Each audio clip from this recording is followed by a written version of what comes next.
Halo, untuk video kali ini saya akan menjelaskan sedikit tentang pasar uang. Video ini dalam rangka menyelesaikan tugas UAS, ujian akhir semester. Dosen pengampu Bapak Mulyono SH MM, dengan saya sendiri Lady Lestari Anggreni, dengan NIM 28921 50359, Prodi Manajemen Reguler Sore dari Universitas Pancasakti. Langsung saja kita masuk ke pembahasannya. Pasar uang. Pasar uang, pasar yang menjual belikan surat berharga jangka pendek yang jangka waktunya tidak lebih dari 1 tahun. Ini pengertian dari pasar uang. Oke. Di sini ada perbedaan pasar uang dan pasar modal. Di sini ada tabel antara perbedaan pasar uang dan pasar modal. Indikator pasarnya jangka waktu jika pasar uang jangka pendek dan pasar modal jangka panjang. Dan produk yang diperjualbelikan kalau pasar uang itu sertifikat Bank Indonesia, uang surat berharga, pasar uang, surat berharga ya. Sedangkan pasar modal, saham, obligasi, reksadana.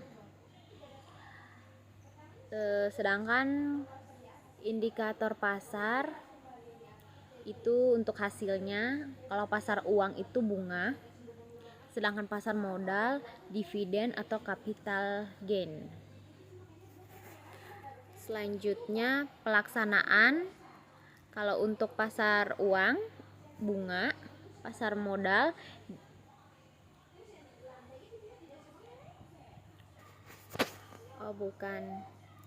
sedangkan pelaksanaan itu untuk pasar uang Bank Indonesia.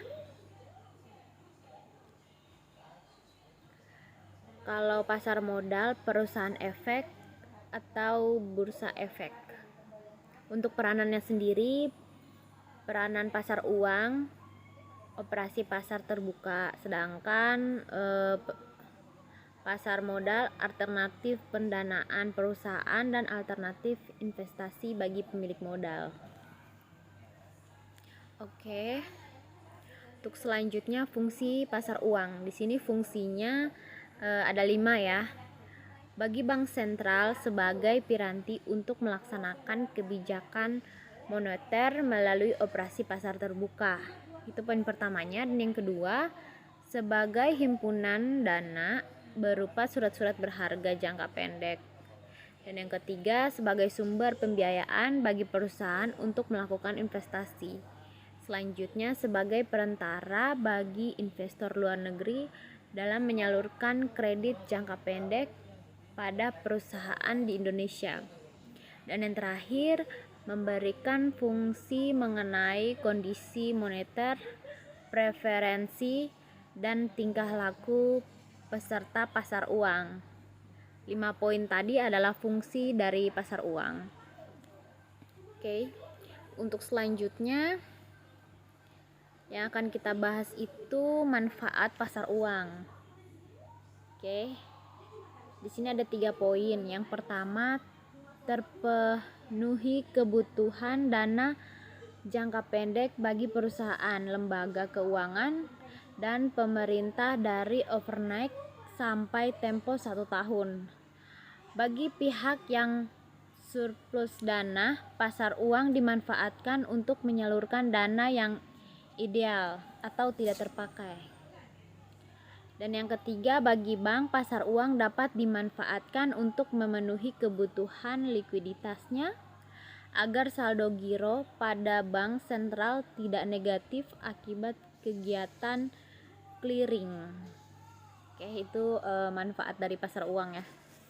Selanjutnya, ini akan kita bahas karakteristik pasar uang. Kita udahin dulu ya. Karakteristik pasar uang, yang pertama orientasi profit, yang kedua menekankan pada kredit jangka pendek, yang ketiga pasar uang bersifat abstrak, tidak ada tempat khusus untuk perdagangannya seperti pasar modal atau pasar barang. Transaksi ini secara over the counter atau OTC dilakukan oleh setiap peserta melalui desk atau dealing room masing-masing pelaku pasar. Dan yang selanjutnya, transaksi pasar uang bagi bank dilakukan oleh pejabat yang diberi kuasa yang disebut dengan dealer money market. Oke, untuk selanjutnya, instrumen pasar uang mudah untuk diperdagangkan kembali. Dan yang terakhir, karakteristik dari pasar uang liquid atau mudah untuk dicairkan. Oke, untuk selanjutnya, peserta pasar uang. Di sini ada beberapa ya. Yang pertama bank, lembaga pemerintah, perusahaan asuransi, yayasan, lembaga keuangan lainnya, contohnya koperasi atau pegadaian. Selanjutnya perusahaan-perusahaan besar, individu dan broker.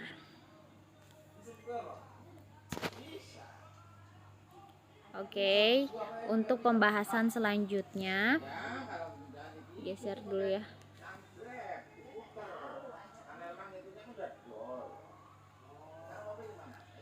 Resiko yang akan muncul dalam pasar uang. Di sini ada beberapa resiko ya. Yang pertama resiko pasar atau interest rate risk. Resiko investasi, resiko gagal bayar, resiko inflasi, resiko valuta asing, resiko politik. Itu resiko-resikonya.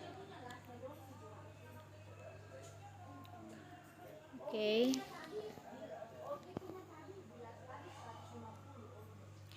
Untuk selanjutnya, akan kita bahas indikator pasar uang. Di sini ada beberapa indikator ya. Yang pertama, suku bunga pasar uang antara bank rupiah. Tingkat bunga yang dikenakan oleh bank terhadap bank lain dalam hal pinjam meminjam dana dalam bentuk rupiah. Yang kedua, volume transaksi pasar uang antara bank rupiah. Jumlah transaksi antar bank dalam hal pinjam meminjam dalam bentuk rupiah. Dan yang ketiga, suku bunga pasar uang antar bank US dollar. Tingkat bunga yang dikenakan oleh bank terhadap bank lain dalam hal pinjam meminjam dana dalam bentuk US dollar. Oke, untuk selanjutnya indikator pasar uang ini poin keempatnya, volume transaksi pasar uang antar bank US dollar, jumlah transaksi antar bank dalam hal pinjam meminjam dalam bentuk US dollar. JIBOR, Jakarta Interbank Overnight. Suku bunga yang ditawarkan untuk transaksi pinjam meminjam antar bank. Yang keenam, suku bunga deposito rupiah.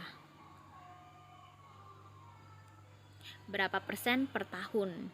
Tingkat bunga yang diberikan para deposan yang mendepositokan uangnya dalam bentuk rupiah. Oke, selanjutnya indikator pasar uang. Poin ketujuhnya, suku bunga deposit US dollar berapa persen per tahun? Persen per tahun ya. Tingkat bunga yang diberikan para deposan yang mendepositokan uangnya dalam bentuk US dollar.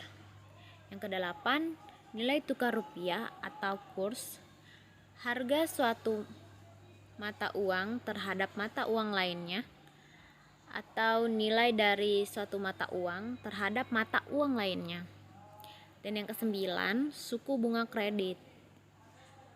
tingkat bunga kredit yang dikenakan bank atau lembaga keuangan lainnya kepada para kreditor. Oke. Dan yang ke-10, inflasi, kenaikan tingkat harga barang dan jasa secara umum dan terus-menerus suatu waktu tertentu. Dan yang ke-11, indeks harga konsumen atau IHK, angka indeks yang menunjukkan tingkat harga barang dan jasa yang harus dibeli konsumen dalam suatu periode tertentu. Dan yang ke-12, sertifikat Bank Indonesia atau SBI, instrumen investasi jangka pendek yang bebas risiko. Oke, mungkin itu saja presentasi penjelasan sedikit tentang pasar uang. Sekian dan terima kasih.